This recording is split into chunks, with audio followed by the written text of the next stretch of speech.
students, senior students, because this is the first time to have a seniors prom. I know that before this promenade starts, many of you are already nervous, isn't it? Nandito yung And I camera, know oh. also that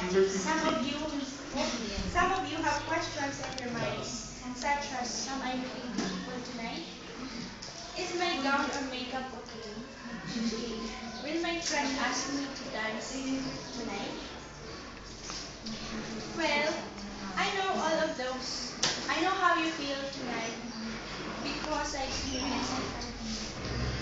And I was lucky that night when we had our junior seniors promenade in third year high school house. My crush asked me to dance.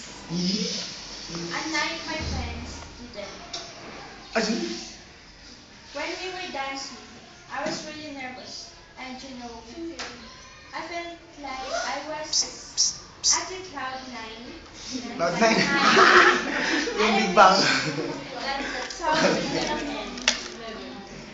I thought that night was perfect. I danced for all the guys who asked me to dance. But I was wrong because there was this one guy who left me as a dance for after the music ended. And his friend had a down at the center of the dance floor because of what he did. And you know that this guy was part of me. That time, what did you expect after what you had done?